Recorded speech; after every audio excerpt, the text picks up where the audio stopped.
You may never have heard the term synthetic media, more commonly known as deepfakes, but our military, law enforcement, and intelligence agencies certainly have.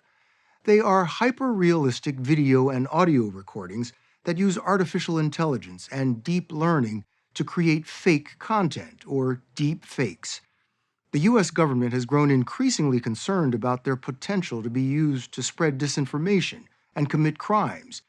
That's because the creators of deepfakes have the power to make people say or do anything, at least on our screens. Most Americans have no idea how far the technology has come in just the last 4 years, or the danger, disruption, and opportunities that come with it. The story will continue in a moment. You know, I do all my own stunts, obviously. I also do my own music. This is not Tom Cruise. It's one of a series of hyper-realistic deep fakes of the movie star that began appearing on the video sharing app TikTok earlier this year. Hey, what's up, TikTok? For days, people wondered if they were real, and if not, who had created them. It's important. Finally, a modest 32-year-old Belgian visual effects artist named Chris Umi stepped forward to claim credit. We believed as long as we're making clear this is a parody, we're not doing anything to harm his image. But after a few videos, we realized this is blowing up. We're getting millions and millions and millions of views. Umi says his work is made easier because he teamed up with a Tom Cruise impersonator whose voice, gestures, and hair are nearly identical to the real McCoy. Umi only deepfakes Cruise's face and stitches that onto the real video and sound of the impersonator. That's where the magic happens. For technophiles, Deep Tom Cruise was a tipping point for deepfakes. Still got it. How do you make this so seamless? But it begins with training a deepfake model, of course. I have all the face angles of Tom Cruise, all the expressions, all the emotions. It takes time to create a really good deepfake model. What do you mean training the model? How do you train your computer? Training means it's going to analyze all the images of Tom Cruise, all his expressions, compared to my impersonator. So the computer is going to teach itself. When my impersonator is smiling, I'm going to recreate Tom Cruise smiling. And that's how you train it. Using video from the CBS News archives, Chris Umi was able to train his computer to learn every aspect of my face and wipe away the decades. This is how I looked 30 years ago.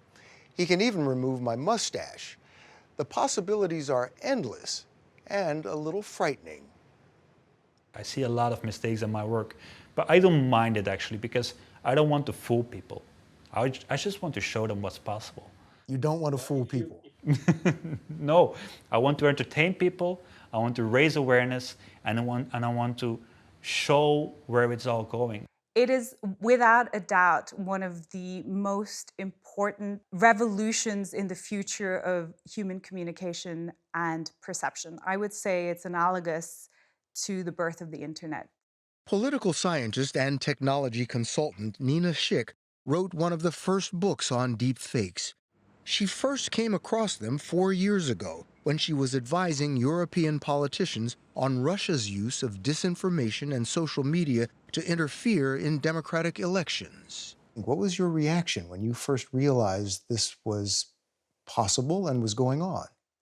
Well, given that I was coming at it from the perspective of disinformation and manipulation in the context of elections, the fact that AI can now be used to make images and video that are fake, that look hyper-realistic, I thought, well, from a disinformation perspective, this is a game changer. So far, there's no evidence deepfakes have changed the game in a U.S. election. But earlier this year, the FBI put out a notification warning that Russian and Chinese actors are using synthetic profile images, creating deepfake journalists and media personalities to spread anti-American propaganda on social media. So how do you get deep fakes? The U.S. military, law enforcement, and intelligence agencies have kept a wary eye on deepfakes for years. At this 2019 hearing, Senator Ben Sasse of Nebraska asked if the U.S. is prepared for the onslaught of disinformation, fakery, and fraud. When you think about the catastrophic potential to public trust and to markets that could come from deepfake attacks, are we organized in a way that we could possibly respond fast enough? We clearly need to be more agile. It poses a major threat to the United States and something that the intelligence community needs to be restructured to address. Since then, technology has continued moving at an exponential pace, while U.S. policy has not. Efforts by the government and big tech to detect synthetic media are competing with a community of deepfake artists who share their latest creations and techniques online. Like the internet, the first place deepfake technology took off was in pornography. The sad fact is, the majority of deepfakes today consist of women's faces, mostly celebrities, superimposed onto pornographic videos. The first use case in pornography is just a harbinger of how deepfakes can be used maliciously in many different contexts, which are now starting to arise. And they're getting better all the time? Yes. The incredible thing about deepfakes and synthetic media is the pace of acceleration when it comes to the technology. And by 5 to 7 years, we are basically looking at a trajectory where any single creator, so a YouTuber, a TikToker, will be able to create the same level of visual effects that is only accessible to the most well-resourced Hollywood studio today. The technology behind deepfakes is artificial intelligence, which mimics the way humans learn. In 2014, researchers for the first time used computers to create realistic-looking faces using something called generative adversarial networks, or GANs.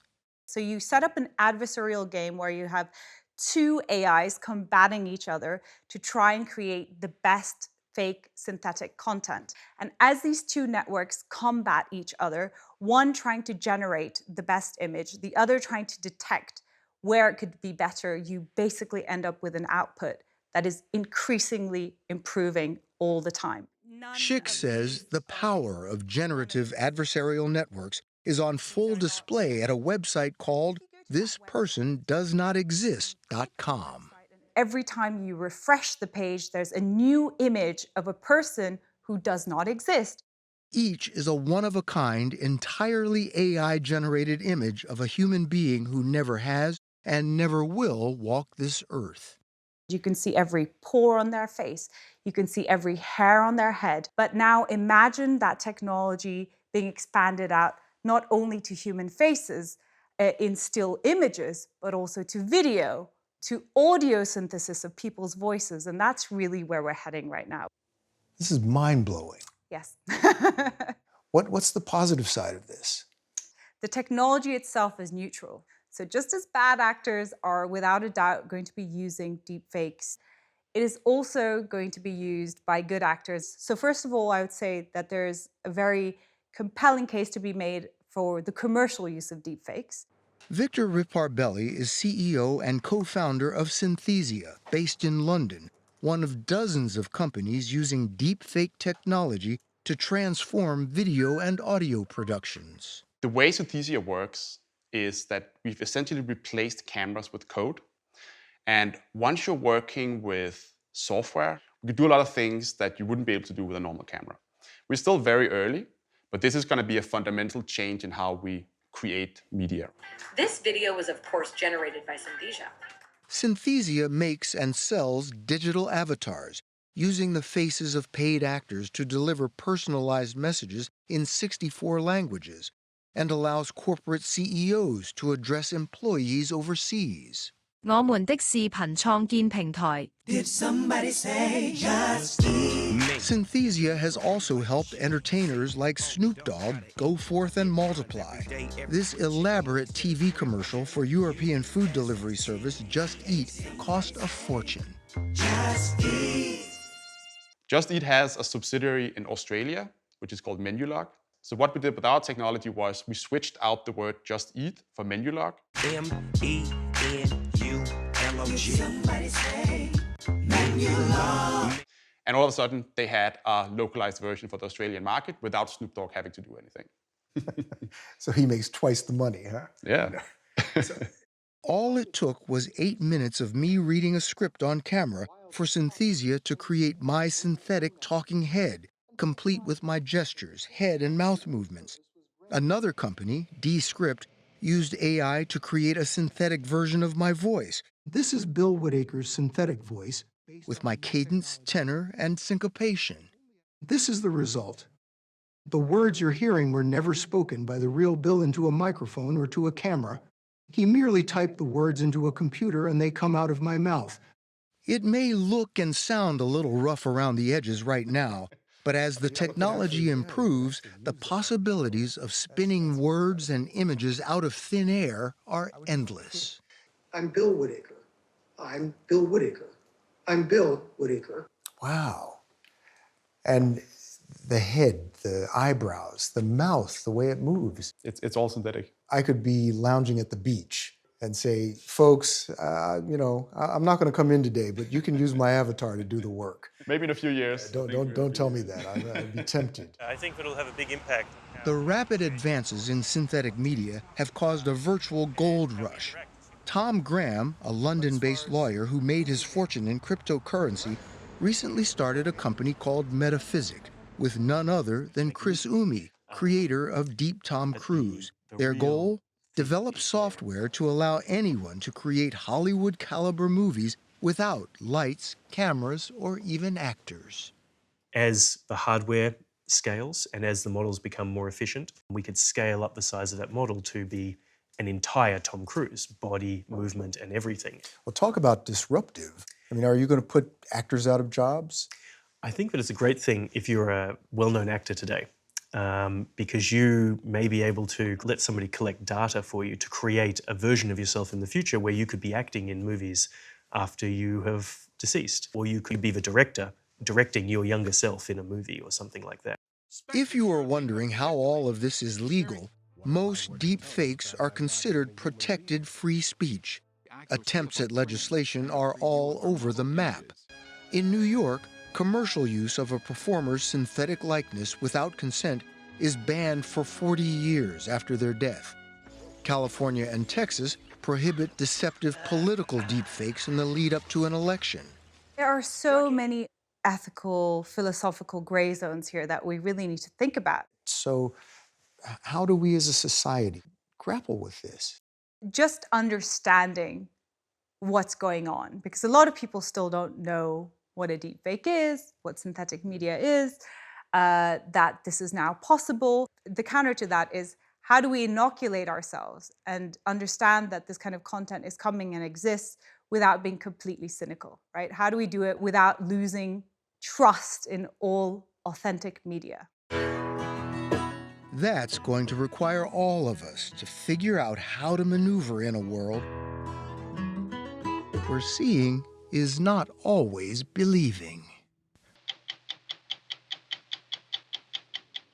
When any video can be faked, how do you prove when one is real? If everything can be faked, then anything can be denied. At 60minutesovertime.com.